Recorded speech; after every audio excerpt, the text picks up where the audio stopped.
Hi, my name is Aaron Ross, and I'll be your facilitator for this module on assessment and instruction. A word or two of introduction. I'm the assistant principal for Judaic Studies in the middle school at Yavneh Academy in Paramus, New Jersey, pre-K through 8th grade modern Orthodox religious Zionist school.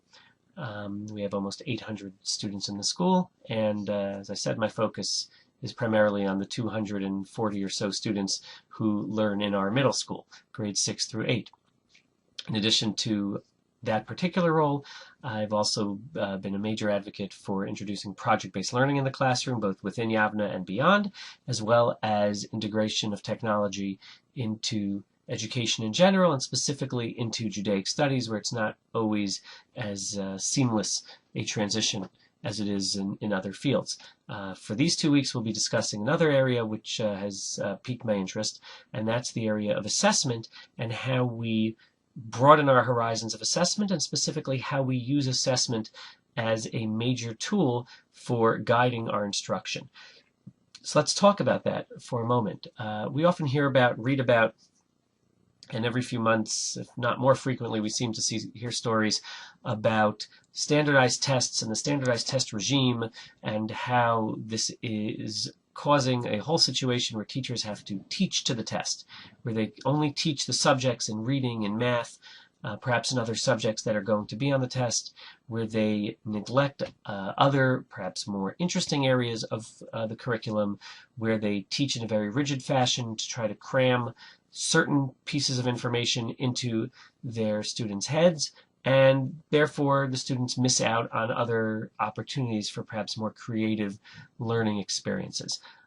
We're not going to discuss that. We're not going to discuss a situation where we have to deal with a standardized test, but we'll talk about how the tests and other assessments that we have in our own classrooms, the tests and assessments of our own creation, perhaps guide the learning. You see in the course title I put the right assessment for your instruction, the right instruction for your assessment, because I think there's a continuous loop that goes on there. And I think every teacher, when approaching a unit, has to consider how to build that unit.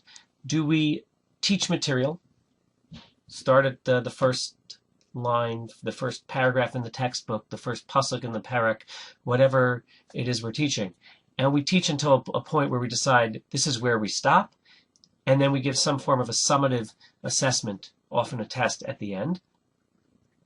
Do we work from the other way around? Do we have a great idea for how we would want to test the students' knowledge and understanding, and we devise some sort of final project, and then we kind of work backwards and create the unit? Do we do kind of in between?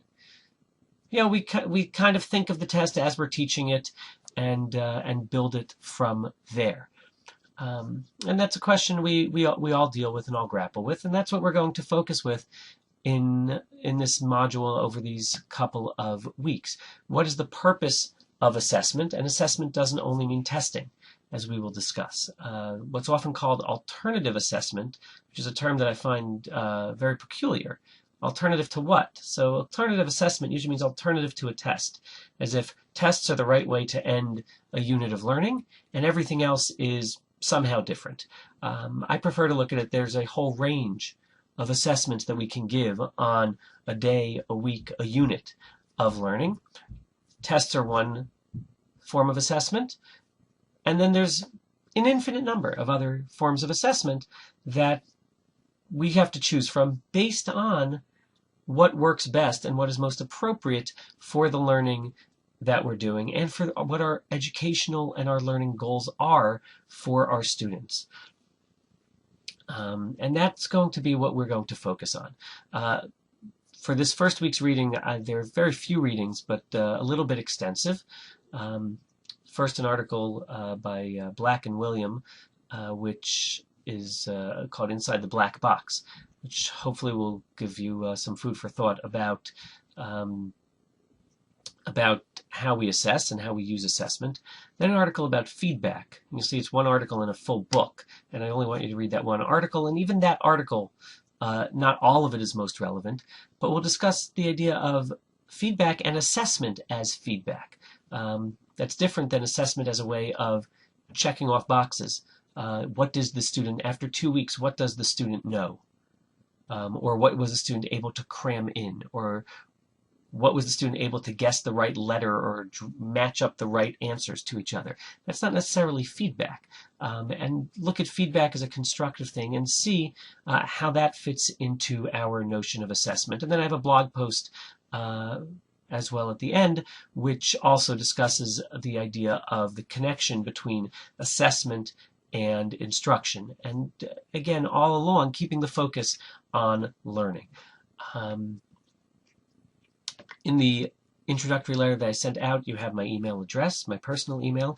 I encourage you, if you have any questions, to make use of that. And I encourage you at any point to make use of the discussion board. I ask you to do that once or twice in reaction to the readings, but at any point, if there's a topic that comes up, you should feel free to post it there so that the other members of this module can share their thoughts, share their reflections on that post. Might be something someone else was thinking of, and hopefully from there we'll get a little bit of a rich discussion going about the role of assessment. I really think that the assessment is something that so many different trends in education cross through it. We may not come across all of them in this short unit, but the principles of obviously assessment come through it. The literature on feedback runs through here. The idea of understanding by design, the ideas of student motivation, and the different mindsets that students have, all the wonderful work that Carol Dweck has done over the last 30 or so years on that topic comes up. And of course, how we build a curriculum. And how the assessment piece fits into that. So many different areas can run through this, and we're going to use the idea of assessment as a linchpin to at least start thinking about some of these areas. I'm looking forward to some really wonderful conversations online. I'm really looking forward to 2+ weeks of learning, and please go to the reading section and get started.